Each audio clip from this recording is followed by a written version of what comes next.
අනේ මගේ හොඳ පුතා. ඔයා හොඳට සාපාන පෙළ විභාග ගියාට දැන් හොඳට නිදි. අන්න එහෙම තමයි ළමයි ඉන්න ඕනේ. විභාග ලිව්වට පස්සේ ඔයාට ඕන තරම් සැප දෙනවා කියලා මං කිව්වනේ. දැන් ඉතින් සැප දීලා තමයි තියෙන්නේ.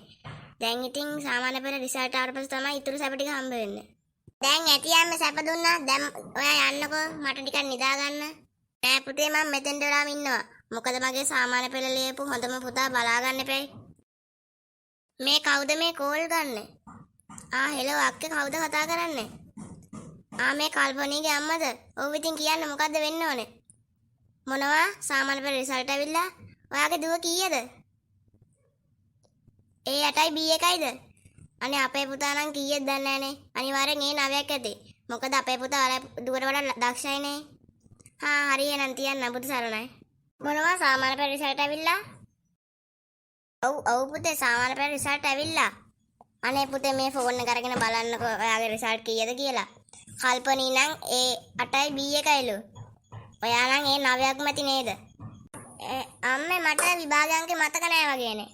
හරි අවුලක් නෑ මගේ ගාව ඔයාගේ විභාගාංක තියෙනවා. හරිනේ අමාරුව. දැන් මොකද කරන්නේ? පොඩ්ඩක් ඉන්න පුතේ මම විභාගාංක අරන් එන්නම්. දැන් ඉතින් චුට්ටට තමයි ගන්න තියෙන්නේ. හෙලෝ චුට්ටෝ. මයිකල් කොහොම හිටියේ? විභාග රිසල්ට් ඇවිල්ලාලු දන්නවද? ඔව් මම දන්නවා. මට නම් A9යි. උඹට කීයද? මම බැලුවේ නෑ. මං උඹෙන් කොප්පු ගැහුවේ. එහෙනම් මටත් A9ක් විතර ඇතිනේ.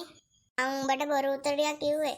ඊයේ චුට්ටෝ මං හිතුවේ නෑ එහෙම කෙනෙක් කියලා. මං එනම් ෆේල්ද දන්නේ නෑ. මං ඔබ කියපු උත්තර විතරමයි ලිව්වේ පේපරේටම. සමා වෙන්න ඒකට.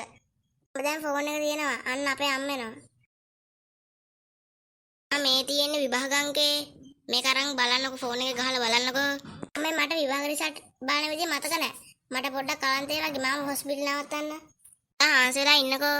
එතකම් මම කමියුනිකේෂන් එකට ගිහිල්ලා විභාග රිසල්ට් බලාගෙන එන්නම්.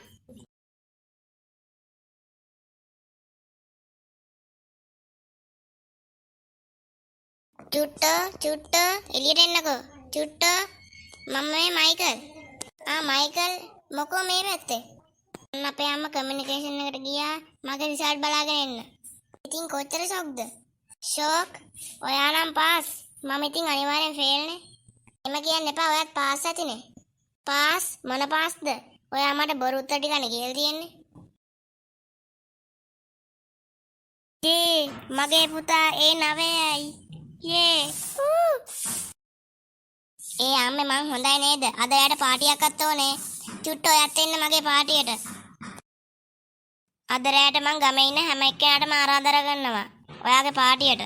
අන්න එහෙම හොඳයි ගමේ ඉන්න හැම එක්කෙනාටම ආරාධනා කරන්න. මාත් ටික දෙනෙකුට ආරාධනා කරන්නම්. ඒ වුණාට පොඩි අවුලක් තියෙනවා. ඔයාගේ නම පොඩ්ඩක් වැරදිලා තිබ්බේ. ඔයාගේ නම මයිකල්නේ. ඒකේ තිබ්බේ මයිකල් ඇන්ජලෝ කියලා. ඒකට කමන්නේ මොකා හරි මයිකල්නේ. ඒ කියන්නේ මම තමයි. ලංකාවේ මයිකල් ඉන්න එක්කෙනානේ මං විතරයිනේ. අනේ බං බොරු කියන්න එපා. අපේ එහා පැත්තේ ගෙදර ඉන්න අයියගේ නමත් මයිකල්නේ. හරි බං. ඉතින් මිනිසුන්ටනේ වරදින්නේ වෙන මොකාට වරදින්නේ? හරි ඒකට කවන්නේ. මයිකල් ආන්ජලෝ හරි මොකා හරි මයිකල්නේ. ඒ කියන්නේ මම තමයි ඉතින්. ඒකට කවන්නේ මේ අදලට පාටිය ලෑස්ති කරන්නම් මේ.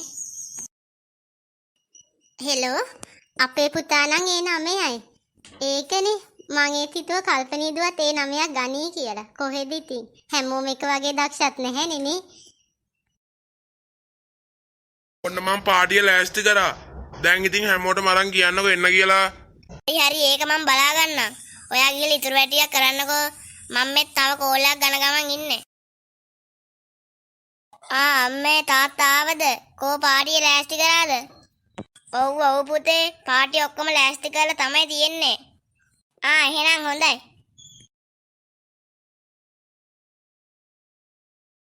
අම්මෝ කැම ටික නම් රහයි නේද? ඔව් ඒක නම් ඇත්ත. අර මයිකල් කොහොමයි නාලක් ගත්තද දන්නේ නෑනේ. කොප්ප තමයි ඉතින්. චුට්ටෝ මෙන්න අපි ආට තෑගි ගෙනාවා. බලමුකෝ මොනවද ගෙනාවේ කියලා.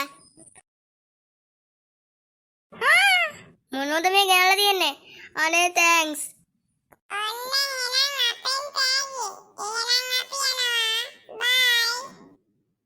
ඔයා මේක පැදලා විනෝද වෙන්නකෝ. අපි එහෙනම් යනවා. බයි.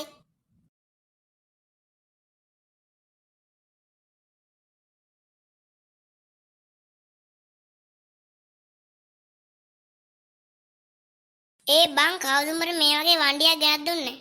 මගේ එක්සෑම් රිසල්ට් ආවනේ. ඒකට තමයි මගේ හොඳම යාළුවෝ ටික අරන් දුන්නේ. ඔයාට ඉන්නේ හොඳම යාළුවෝ ටික නේ. මටත් ඒ වගේ යාළුවෝ ටිකක් හිටියනම්. එහෙනම් රාජු මං යනවා. බයි. බයි රාජු.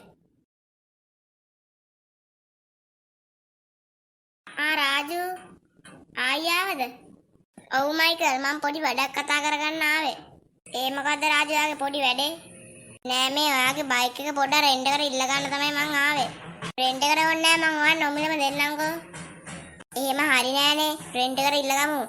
රෙන්ට් එකට දුන්නා වගේ නෙමෙයි පොඩ්ඩක්වත් හූරන්නවත් එපා. මගේ බයික් එක මං පණ වගේ ආරක්ෂා කරනවා.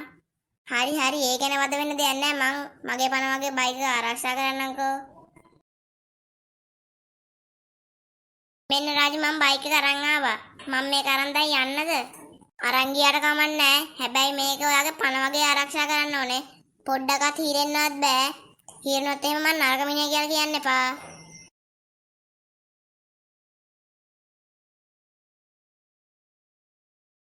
යාළුවනේ මේ වීඩියෝ එකේ ඉතිරි කොටස තවත් වීඩියෝ එකකින් බලාපොරොත්තු වෙන්න. ඒ වගේම තමයි මේ කතාවේ හිතාගන්න බැරි අවසානයක් ඊළඟ කොටසින් ඔයාලට අරගෙන එන්න බලාපොරොත්තු වෙනවා.